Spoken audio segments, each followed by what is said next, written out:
Halo pemirsa GPR TV dari Sabang sampai Merauke, dari Miangas hingga Pulau Rote. Bertemu lagi bersama saya Bilki Sabila dalam program Kominfo Newsroom.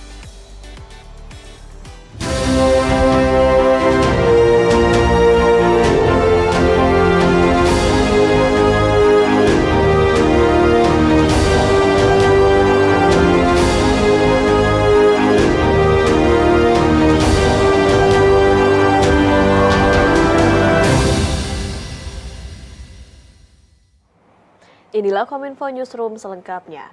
Pemirsa, Indonesia menduduki keketuaan ASEAN untuk tahun 2023. Direktur Jenderal Informasi dan Komunikasi Publik Kementerian Kominfo Usman Kansong menyebut 3 peranan penting Kominfo dalam gelaran KTT ASEAN 2023.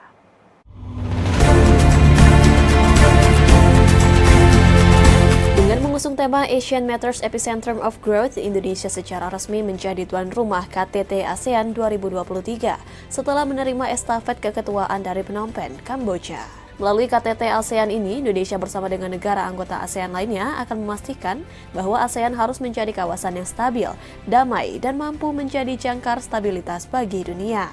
Untuk menyukseskan gelaran tersebut, Direktur Jenderal Informasi dan Komunikasi Publik Kementerian Kominfo Usman Kansong mengungkapkan, Kominfo memiliki 3 peran penting sebagai bagian dari percepatan transformasi digital dalam pemberian layanan informasi publik. Pertama, dengan menyediakan jaringan infrastruktur telekomunikasi yang memadai. Kedua, terkait komunikasi publik atas ketersediaannya media center bagi setiap jurnalis yang akan melakukan peliputan, mulai dari kick-off, side event, sampai dengan penutupan. Dan ketiga, secara substansi, Kominfo akan memiliki andil untuk membahas lebih lanjut terkait digitalisasi terutama dalam perkembangan ekonomi digital di negara-negara ASEAN. Lebih lanjut, Usman Kansong juga menyampaikan bahwa selain mampu memberikan dampak yang besar terhadap pengembangan negara di berbagai bidang, KTT ASEAN 2023 juga akan memberikan peluang usaha bagi UMKM dan dapat meningkatkan taraf perekonomian masyarakat dan negara di Indonesia. Memutar roda ekonomi, roda ekonomi UMKM nanti souvenir-souvenirnya dibeli untuk diberikan kepada delegasi misalnya, ini kan berdampak secara ekonomi. Yang kedua, nanti ini kan menghasilkan yang saya sebut tadi concrete deliverables, kan begitu. Hal-hal yang konkret yang bisa kita terapkan, katakanlah soal digital. Nanti akan ada transformasi digital, akan ada pemerataan yang infrastruktur digital dan juga kemudian literasi digital misalnya. Kemudian juga akan ada pemerataan dari sisi ekonomi. Ya, dengan teknologi digital ini kan orang bisa ikut berperan sebagai produsen di dalam perputaran ataupun ekosistem ekonomi yang ada begitu. Jadi itu yang ingin kita capai dari sisi yang lebih konkret lah.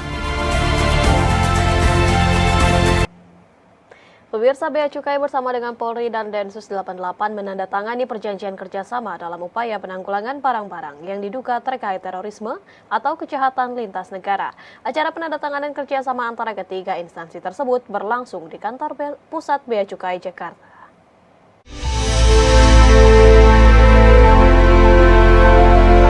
Divisi Hubungan Internasional Polri, Direktorat Jenderal Bea dan Cukai, serta Densus 88 Anti Teror melakukan penandatanganan kerjasama sebagai upaya penguatan tindak pidana kejahatan lintas negara dan tindak kejahatan terorisme. Dengan adanya perjanjian kerjasama ini akan mempermudah pergerakan dari masing-masing instansi untuk meminimalisir terjadinya tindak kejahatan yang semakin meluas. Selain itu, setiap instansi dapat memanfaatkan fasilitas dari rekanan untuk mempermudah tugas pengawasan. Seperti Bea Cukai dapat menggunakan data atau informasi dalam jaringan Interpol 24/7 untuk memperkaya informasi awal dan menghasilkan analisis yang diperlukan dalam menjalankan pengawasan. Dengan adanya analisis yang kuat tersebut, tentunya akan mempermudah pergerakan aparat kepolisian dan Densus 88 anti terorisme untuk melakukan penanganan terhadap objek operasi. Direktur Jenderal Bea dan Cukai Askolani menyebut kerjasama ini penting untuk meningkatkan sinergitas dan kolaborasi, pertukaran data hingga pelatihan untuk mensukseskan tujuan awal dari kerjasama tersebut. Dan dengan melakukan PKS ini kami bisa berkolaborasi, sharing informasi, kemudian data dalam satu sistem, termasuk juga pelatihan yang kami sangat butuhkan bersama untuk bisa memperkuat ini.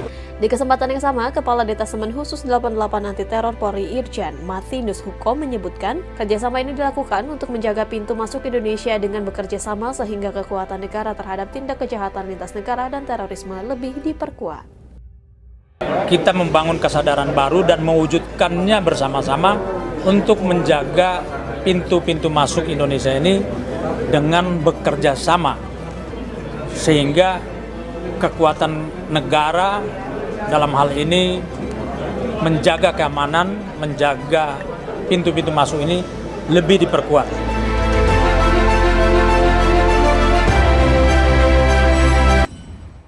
PLT Deputi Bidang Kemaritiman dan Sumber Daya Alam Kementerian PPN atau Bappenas, Vivi Yulaswati menyatakan pihaknya tengah menyelesaikan rencana pembangunan jangka panjang nasional tahun 2025-2045.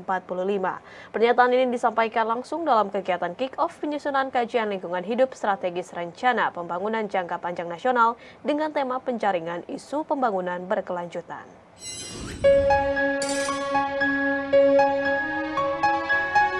Kementerian PPN atau Bappenas mulai menyusun kajian lingkungan hidup strategis atau KLHS sebagai proses awal penyusunan rencana pembangunan jangka panjang nasional atau RPJPN tahun 2025-2045. Menurut PLT Deputi Bidang Kemaritiman dan Sumber Daya Alam Kementerian PPN atau Bappenas, Vivi Yulaswati mengatakan, KLHS menghimpun masukan atas strategi pembangunan berkelanjutan dalam kurun waktu 20 tahun mendatang untuk memastikan bahwa prinsip pembangunan berkelanjutan terintegrasi, baik skala nasional maupun skala daerah. Penyusunan KLHS dilakukan secara inklusif, partisipatif, dan transparan melibatkan berbagai pihak meliputi kementerian lembaga, sektor swasta dan dunia usaha, akademisi, serta lembaga non-pemerintah lainnya.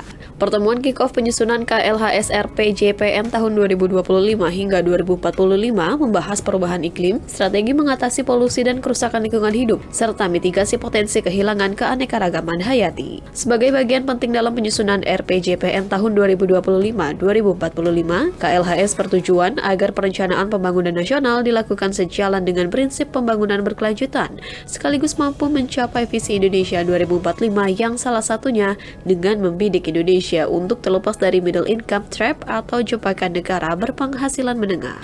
Dan harapannya bulan Juni 2023, tidak terlalu lama, kita semua bisa sama-sama menyepakati hal-hal yang super penting dalam konteks lingkungan hidup untuk menjadi narasi dan juga membangun komitmen lebih lanjut agar RPJPN 2025-2045 betul-betul berkelanjutan. Bersamaan dengan hal tersebut, Deputi Bidang Ekonomi Kementerian PPN atau Bappenas selaku Ketua Tim Penyusun Amalia Dininggar menegaskan, Bappenas tengah cepat menyelesaikan rencana pembangunan jangka panjang nasional tahun 2025-2045, mengingat RPJPN menjadi acuan resmi bagi calon presiden dan wakil presiden yang akan menyampaikan visi misinya di hadapan Komisi Pemilihan Umum.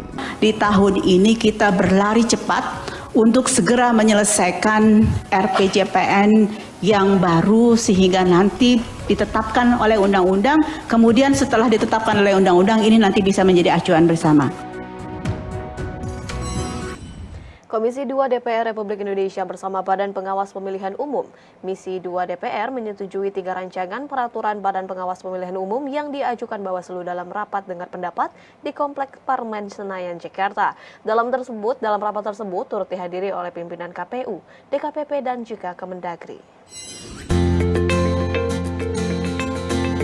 Rapat kerja Komisi 2 DPR RI dengan Kementerian Dalam Negeri, KPU, Bawaslu, dan DKPP yang dipimpin oleh Ketua Komisi 2 DPR RI Ahmad Doli Kurnia Tanjung telah menyepakati 3 peraturan Bawaslu yang menjadi kesimpulan rapat di ruang rapat Komisi 2 Gedung Nusantara, Senayan, Jakarta. 3 perbawaslu tersebut yakni Perbawaslu tentang Sentra Penegakan Hukum Terpadu, Pengawasan Pemutakhiran Data dan Penyusunan Daftar Pemilih, serta pengawasan pencalonan perseorangan peserta pemilihan umum anggota DPD. Ketua Bawaslu Rahmat Bagja mengungkapkan 3 perbawaslu merupakan hasil catatan dan masukan yang disampaikan DPR, Kementerian Dalam Negeri, KPU, dan DKPP pada rapat dengar pendapat sebelumnya. Kami sangat menerima dan mencatat setiap masukan terhadap 3 substansi rancangan peraturan tersebut sebagai penguatan substansi untuk ditindaklanjuti dalam proses selanjutnya.